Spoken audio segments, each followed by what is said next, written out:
Hey guys, it's Coach Pete with AcademicRecruits.com coming to you from Excalibur in Las Vegas. The three main events are going on here in town. Been seeing a lot of ball and a lot of good players. I want to talk to you guys today about the proper way to choose a school. As we've said before, if you're likely to play basketball for a living, you're going to make money playing basketball. The NBA, the top division in Greece, although a lot of those checks bounce, top division in Spain, top division in Italy, then it's okay to choose a school based on a program.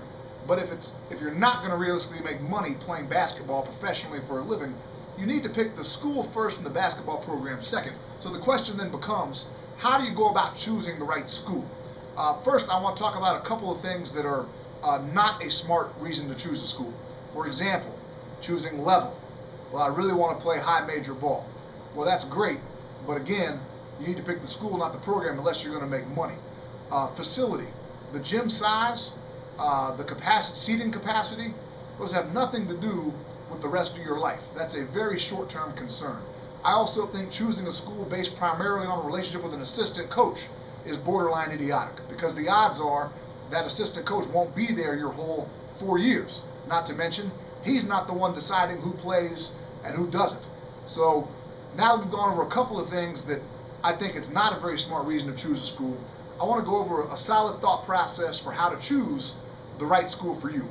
I worked for a guy named J.D. Mayo at Skyline High School in Dallas, Texas, one of the great coaches and great human beings I've ever been around, and a true legend in every sense of the word.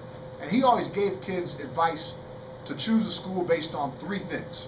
One is the head coach, and he went into more detail than just the head coach.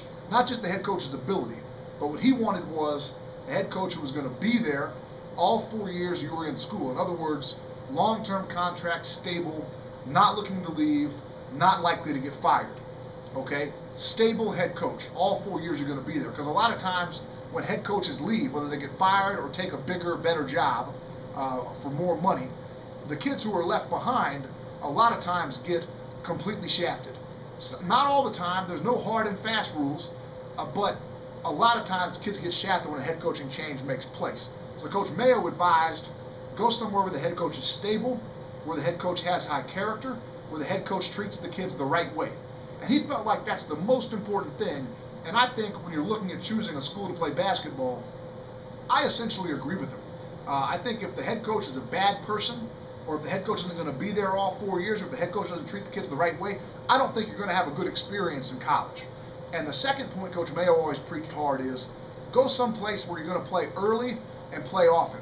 A lot of times kids go to the highest level possible, they get redshirted, they're not playing, and if you're at Duke, and that was your dream, but you're not playing, well then is it really your dream? Did you really dream about being on the bench at Duke? Of course not. Kids who ride the pine are not happy. And Coach Mayo wanted his kids at Skyline to be happy, so he advised, go someplace you're going to play early and play often, because if you're not on the court, the odds are overwhelming, you're not going to be as happy as you would be otherwise. And the third point he stressed real hard is, go someplace where the degree is worth more than just the paper is written on. There's a lot of college degrees out there whose academic reputations are not very excellent, and therefore whose job placement programs are not very excellent.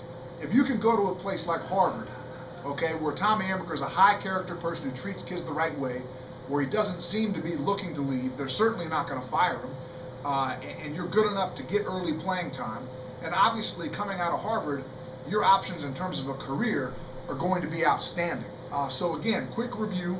You want the head coach, stable, treats kids the right way, high character, and who cares about kids and tries to help kids long after the kid's athletic usefulness has been exhausted. Bob Knight's a great example. He's hard on his kids, but he's there for them forever. If they call him looking for something, he's there for them forever. So character of the head coach, stability of the head coach, 1. Chance to play early and often, 2. No one dreamed of riding the bench at Duke. No one dreamed of riding the bench at North Carolina. You need to play early and often to develop, but also to make sure that you're happy. And then the final piece of the puzzle is, go somewhere with good academics and a good track record of producing people who are attractive options for employers to hire. That's about it for now, and look forward to seeing you guys the rest of July. Coach Pete at AcademicRecruits.com if you have any questions at all, and look forward to hearing from you guys, and thanks for watching.